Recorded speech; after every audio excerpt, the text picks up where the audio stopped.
गोकुळीच्या सुखा अंत पार नाही लेखा। अभंग श्री तुकोबारायांचा अत्यंत गोड असा अभंग आहे सज्जन हो। या अभंगाच्या माध्यमातून श्री तुकोबाराय भगवान कृष्ण परमात्म्याचा गोकुळामध्ये जन्म झाल्यानंतर गोकुळातल्या लोकांच्या जीवनामध्ये काय अवस्था प्राप्त झाली त्या अवस्थेचं वर्णन तुकोबारांनी अभंगातून केलंय। विठ्ठला विठ्ठला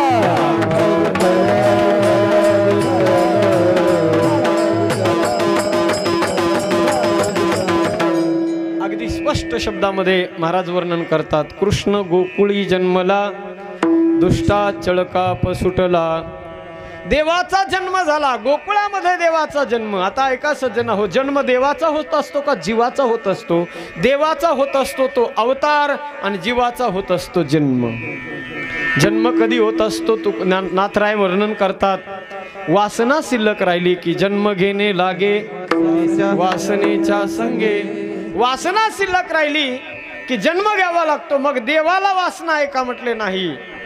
भगवान परमात्मा म्हणतात, नमाम कर्माणि लिंपन्ति न मे कर्म फले स्पृहा इति माम योभिजानाति कर्मभिर्न सबध्यते। भगवान म्हणतात कर्म मला बाधू शकत नाही। जर कर्म देवाला बाधू शकत नसतील तर कर्माचं चांगलेपणा कर्माचा वाईटपणाही देवाच्या अंगी येत नसेल तर त्या देवाची वासनाही मागे राहत नाही। आणि वासना जर मागे नाही तर मग जन्म कसा? भगवान परमात्म्याचा जन्म झाला। जन्म होतो तुमच्या आमच्या सारख्या सामान्य जीवाचा। देवाचा अवतार होत असतो। अवतार, अव हा उपसर्ग आहे संस्कृत मध्ये। 21 उपसर्ग संस्कृत मध्ये सांगितलेत। 21 प्र परा अप सम अणु अव निस निर दुस दूर वि आंग नि अधि अपि अति सुउत अभि प्रति परि उपयते प्रादयः।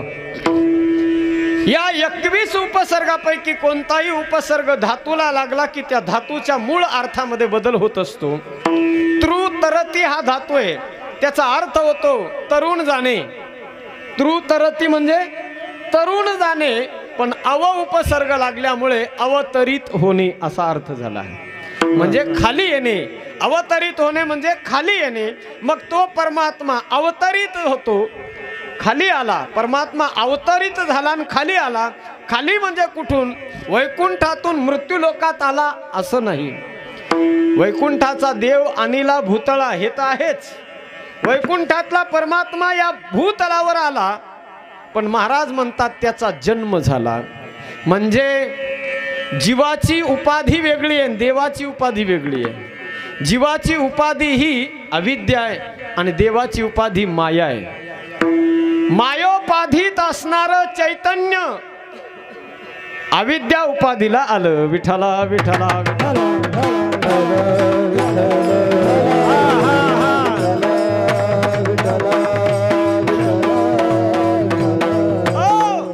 म्हणजेच तो परमात्मा आपलं मूळ रूप सोडून सामान्य रूपामध्ये तो परमात्मा या जगामध्ये जन्माला आला। आता ऐका, या जगात आला तो परमात्मा, पण का आला? कशासाठी आला? महाराज वर्णन करतात, गोकुळातल्या लोकांना आपल्या भक्तांना सुख देण्यासाठी आला। भक्ता राखे पायापासी दुर्जनासी संहारी। विठ्ठला विठ्ठला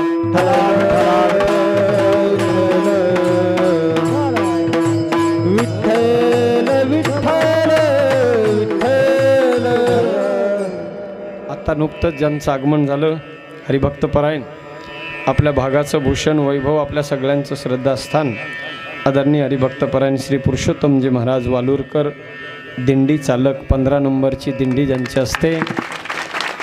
फार मोठे महात्मे आज कीर्तनाला आलेत, आमचं परम भाग्य आहे। आपल्या चरणावरती वंदन करतो। विठ्ठला विठ्ठला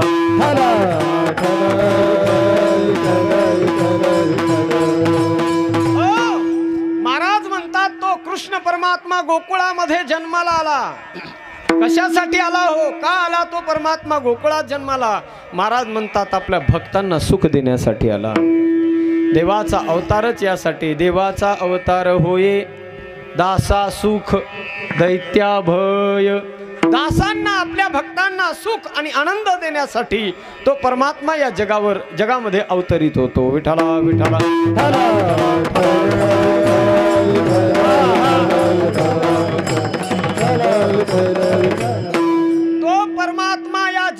जगामध्ये सामान्य जीव बनून जन्माला येतो।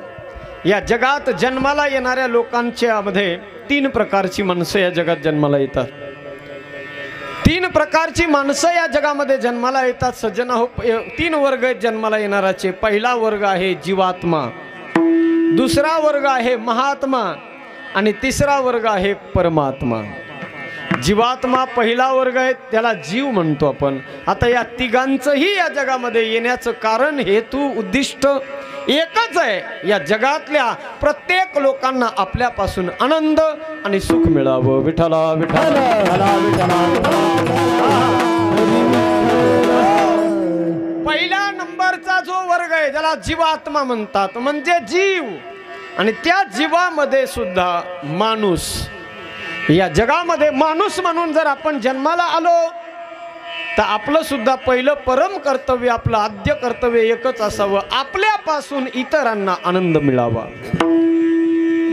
आपण जो आनंद आपल्या जीवनामध्ये अनुभवतो आहोत तो आनंद इतरांनाही मिळावा। आपल्यापासून कोणाचं अंतकरण शक्यतो कुणाच्या अंतकरणाला ठेच लागू नये, कुणाला आपल्यापासून त्रास होईल असं वागू नये, अशा पद्धतीचं जीवन जगणं हे जीवाचं कर्तव्य आहे। विठ्ठला विठ्ठला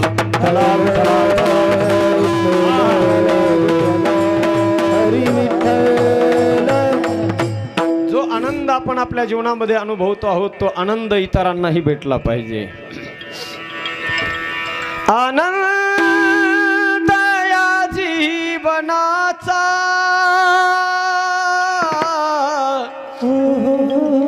सुगंधा परी दरवळावा, पाव्यातला सूर जैसा ओठातून ओघळावा। आनंद या जीवनाचा सुगंधा परी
सुगंधाप्रमाणे जगण्याचा आनंद दरवळला पाहिजे। स्वतः ज्याप्रमाणे चंदन झिजतं, स्वतः झिजतं आणि जगाला सुगंध देतं, आनंद देतं, तसं माणसानं जीवन जगावं। आपल्या जगण्याचा अर्थ आपल्याला जोपर्यंत कळणार नाही तोपर्यंत जगणं व्यर्थ आहे। विठ्ठला विठ्ठला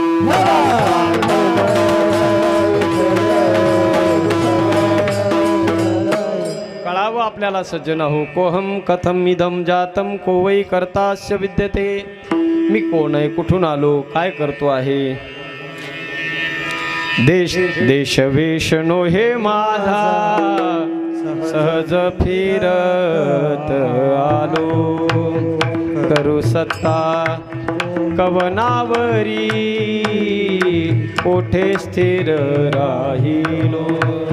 ओ देश वेश नोहे माझा, या जगामध्ये काही काळापुरता आपण इथं आलेलो आहेत सज्जन, परमनंट राहण्यासाठी नाही आलो आपण इथं। देवाचं बोलावणं आलं की माऊली महाराज जगाचा निरोप घेऊन निघून जावं लागणार आहे। आमचे माऊली महाराज गोड म्हणत असतात, आएगा जब रे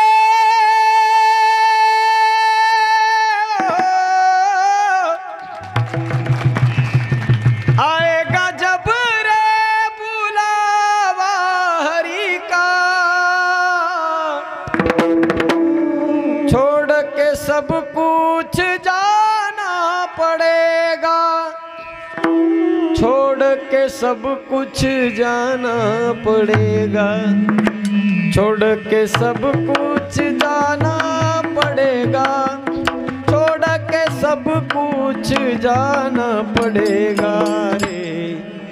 आएगा जब रे बुलावा हरि का, छोड़ के सब कुछ जाना पडेगा। मानवी जीवन प्राप्त झालंय ना सज्जन होत, या गोष्टीची कायम आठवण राहिली पाहिजे की आपण या जगामध्ये कायम स्वरूपी राहण्यासाठी आलेलो नाहीये। हम इस देश के निवासी नहीं, हम इस देश के प्रवासी है। प्रवासी म्हटलं की कायम स्वरूपी एका सीटवर बसून जमत नाही, आपलं ठिकाण आलं की उतरून जायचं असतंय। जीवनामध्ये सुद्धा सज्जन हो, जीवन जगत असताना गाफील बनून जगायचं नाही। उठ जाग मुसाफिर भोर भई, अब रैन कहाँ तुम सोवत है, जो सोवत है सो खोवत है, जो जागत है सो पावत है। उठ नींद से अखिया खोल जरा, अब रैन कहाँ तुम सोवत है। वाह वाह उद्धव महाराज। उठ जाग मुसाफिर भोर भई, अब रैन कहाँ तुम सोवत है। आता जागण्याची वेळ आलेली आहे। माझ्या साधू संतांनी सांगितलं आता जागा रे उत्तिष्ठत जाग्रत प्राप्य वरान निबोधत। शास्त्रानं सांगितलं, माझे संत सांगतात, उठ जागे हारे आता,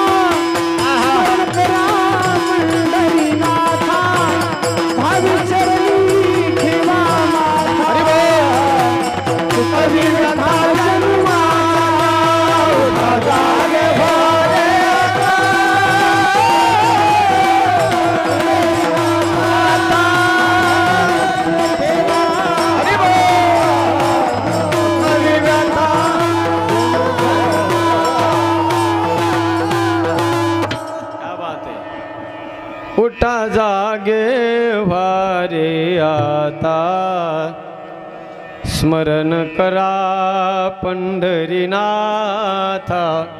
भावे चरणी ठेवा माता। उत्तिष्ठत जाग्रत प्राप्यवरान निबोधत, शुरस्य धारा निशिता दुरत्यया, दुर्गम पतस्थत कवयो वदंती। हा पथ, हा मार्ग, हा जीवनाचा जगण्याचा मार्ग अत्यंत खडतर आहे। संतांनी आपल्याला रेड सिग्नल दाखवला। रात्रंदिवस गोकितो तुम्ही सावध आसा, क्या बात है।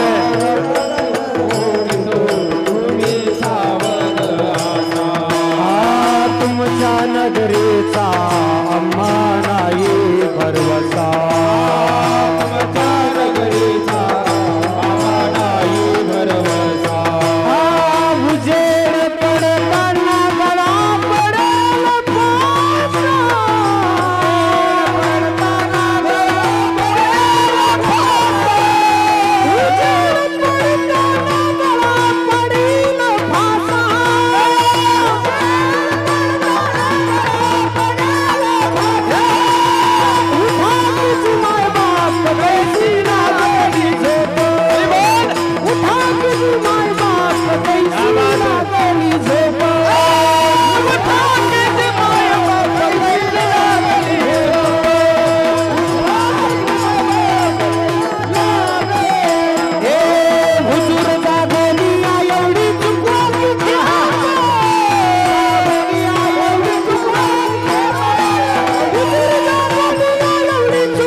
वा ब्रह्मानंद ब्रह्मानंदम परम सुखदम केवलम गानमूर्तिम ज्ञानमूर्ती नाही केवलम गानमूर्ती। वा उठा की जी माय बाप कैसी लागली झोप. एवढी खेप आपण चुकवायची, एवढा हे आयुष्य मिळालंय ना आपल्याला, तर सावध झालं पाहिजे. जगण्याचा अर्थ आपल्याला समजला पाहिजे. माझ्या महाराष्ट्राची, माझ्या भारत देशाची एक संत महिला माय मदालसा आपल्या बाळाला पाळण्यामध्ये सावध करते. महाराज क्या बात. उठी पुत्रा जाई बाळा, क्या बात है. तीर्थयात्रे हिंड, साधू आणि संत तेथे असतीला उदंड. बालक पाळण्यामध्ये त्या पाळण्यातल्या बाळाला सावध करण्याचा आईनं प्रयत्न करावा. जाग झालं पाहिजे सज्जन हो. अहम वाग्या स्वहम वाग्या प्रेम नगरावारी, अहम वाग्या स्वहम वाग्या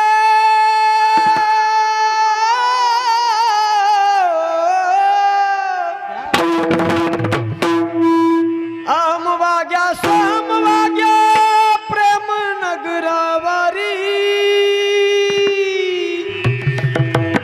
सावध होऊनी भजनी लागा, देव करा कैवा.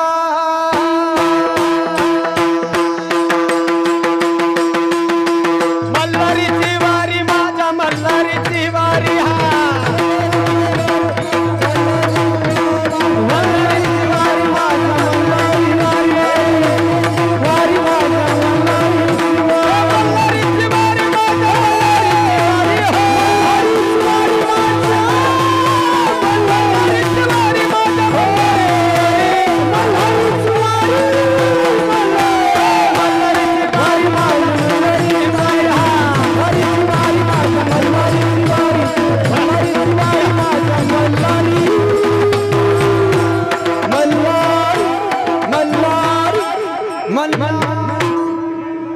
वाह.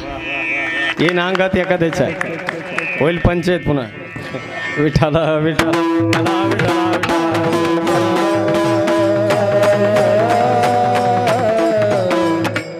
जगण्याचा खरा अर्थ आपल्याला समजावा सज्जन हो.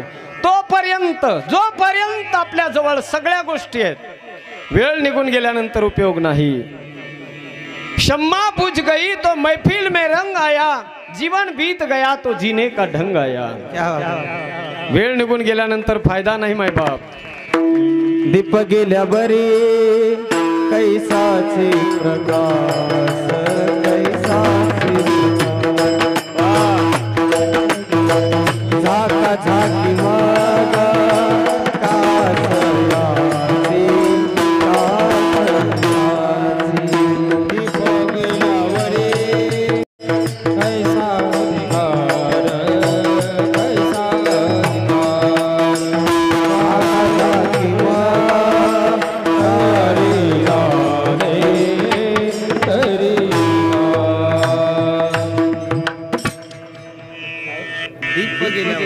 दीप गेल्यावरी तैसाची प्रकाश. शम्मा बुझ गई तो मैफिल में रंग आया. दीप गेल्यावरी तैसाची. ते हिंदीत आणि मराठीत. विठाला विठाला.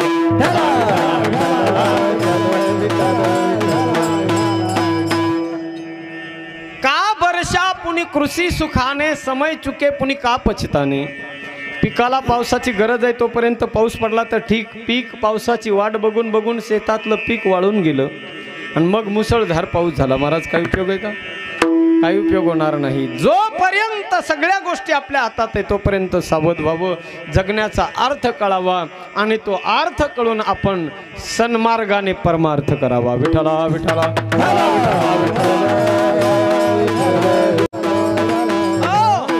माणूस म्हणून, जीवात्मा, जीव म्हणून जर आपण जन्माला आलो तर या जगामध्ये आपलं कुठेतरी नाव पाठीमागे राहिलं पाहिजे. मरावे परी कीर्ती काहीतरी मागे राहिली पाहिजे आणि कीर्ती त्याच लोकांची मागे राहत असते, जगणं त्याचंच सार्थकी लागत असतं सज्जना हो।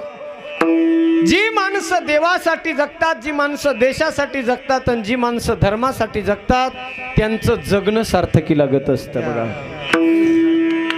ज्यांनी आपला देह आपला प्राण देशासाठी समर्पित केलेला आहे त्या माणसाचं नाव या जगामध्ये या विश्वाच्या पटलावर अजरामर होत असतं।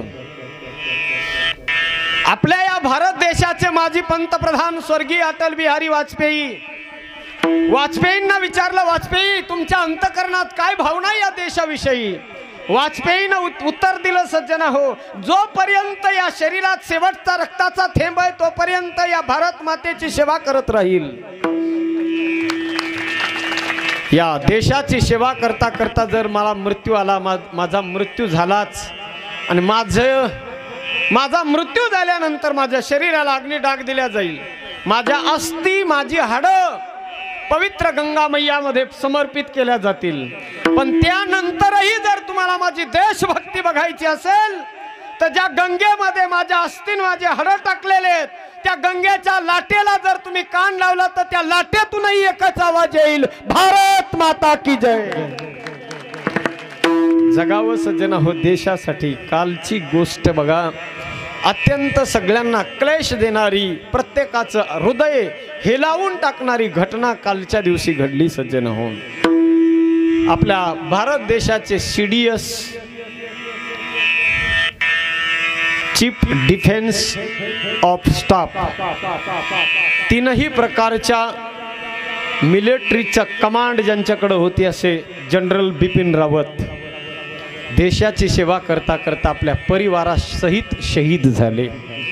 देश तुम्हाला सदैव सलाम करीत राहील, सदैव तुमचे उपकार या देशावर राहतील आणि प्रत्येक देशाच्या प्रत्येक माणसावर राहतील सज्जनो।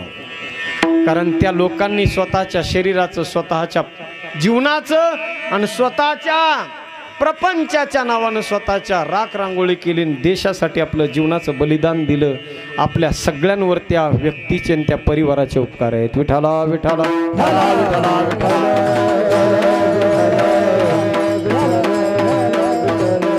देशासाठी जी माणसं जगतात जीवन त्याचं कृतार्थ होत असतं, जी माणसं धर्मासाठी जगतात त्यांचं जीवन कृतार्थ होतं।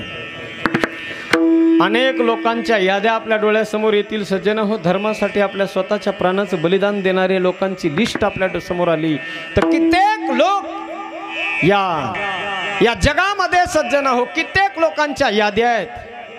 त्यामध्ये थोरलं उदाहरण आपल्या सगळ्यांच्या अंतःकरणाचा ठाव घेतलेलं एक व्यक्तिमत्व सज्जन हो, महाराष्ट्राची आन बान आणि शान छत्रपती शिवरायांचे सुपुत्र संभाजीराजे।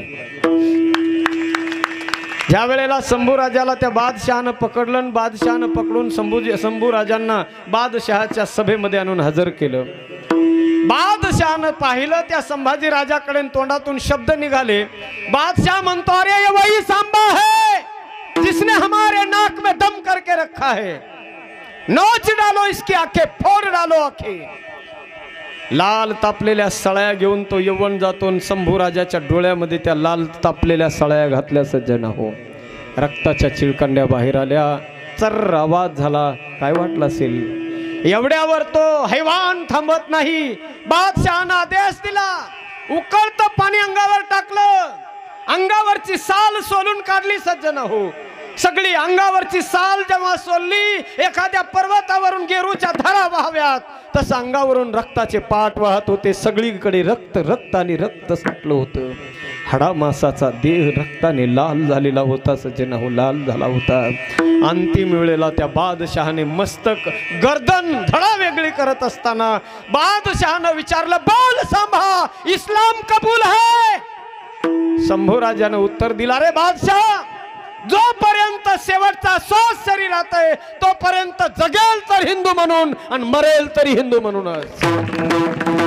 आजही त्या लोकांचे नाव सज्जन या विश्वाच्या पटलावरती आज प्रत्येकाच्या मनामनामध्ये या लोकांची नावं कोरली आहेत। आलोय ना जन्माला, देवानं दिलंय ना हे आयुष्य आपल्याला, तर हे आयुष्य मोघम घालू नका। रोज देव आपल्याला हे एक दिवस रूपी फूल देतोय, त्या दिवसाचं आपण सोनं केलं पाहिजे. त्या फुलाला चुरगाळून आपण नालीत टाकण्याचं काम करू नये. विठाला विठाला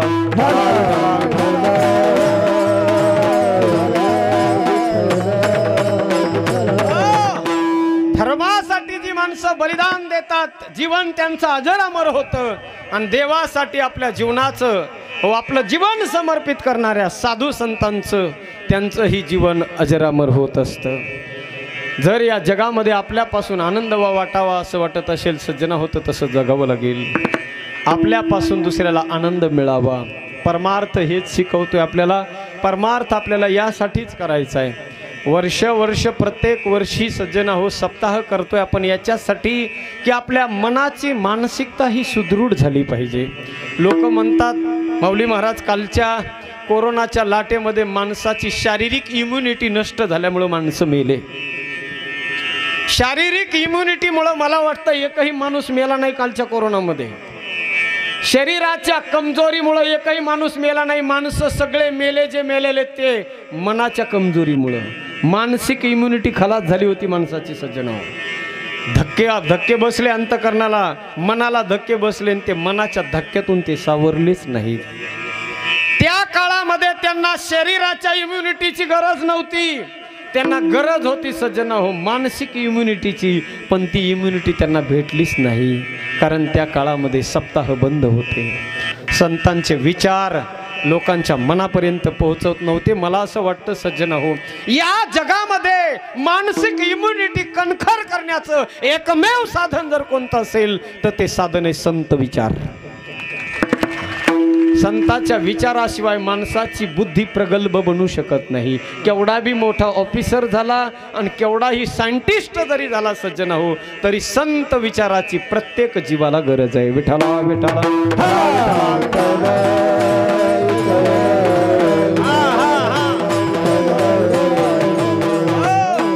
म्हणून जीवन जगत असताना मायबाप परमार्थ करावा, खूप परमार्थ करा. आपल्यापासून आनंद दुसऱ्याला मिळाला पाहिजे. माणूस म्हणून जन्माला आलो, जीवात्मा म्हणून जर जन्माला आलो तर आपल्यापासून दुसऱ्याला सुख मिळालं पाहिजे. दुसरा वर्ग आहे महात्मा. ते सुद्धा या जगात याच्यासाठी येतात, दुसऱ्याला सुख देण्यासाठी. येथे उपकारासाठी, येथे उपकारासाठी, येथे उपकारासाठी, येथे उपकारासाठी आले घराच्या वैकुंठी, आले घराच्या वैकुंठी, येथे उपकारासाठी, येथे उपकारासाठी, येथे उपकारासाठी आले घराच्या वैकुंठी, आले घराच्या वैकुंठी, आले घराच्या वैकुंठी.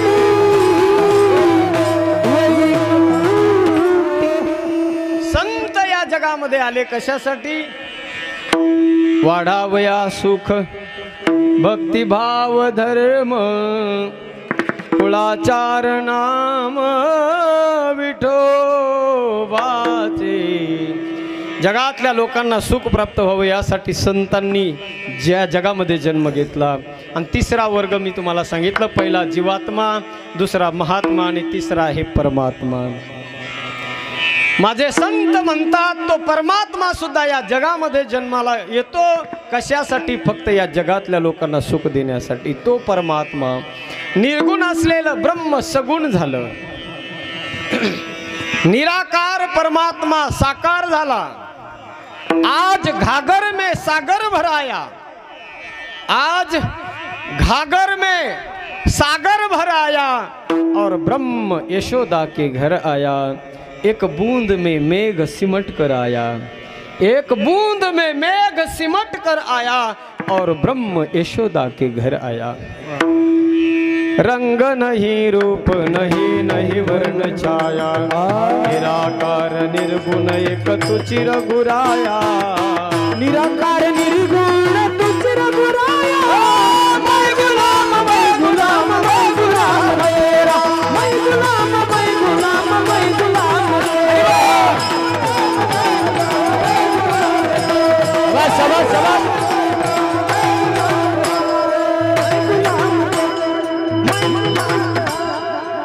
बिनु पद चलही सुनहि बिनु काना कर बिनु कर्म करहि बेदीनान आनन रहित सकल रस भोगी बिनु बानी बकता बड़ जोगी तन बिनु परस नयन बिनु देखा ग्रही गान बिनु बास शेषा। असा तो परमात्मा महाराज म्हणतात गोकुळामध्ये जन्माला आला। गोकुळामध्ये जेव्हा तो परमात्मा आला कुणी आणून सोडला वसुदेवानं। यशोदा मैयाच्या समोर कृष्ण परमात्म्याला आणून सोडलं माऊली महाराज। यशोदा झोपलेली होती, मध्यरात्रीची वेळ होती, मध्यरात्रीच्या वेळेला वसुदेवानं कृष्णाला आणून सोडलं। यशोदेला काही खबर नाही, यशोदेच्या समोरची माया उचलली आणि मायेला घेऊन वसुदेव इकडे मथुरेला आलेत, कृष्णाला तिथे सोडलंय।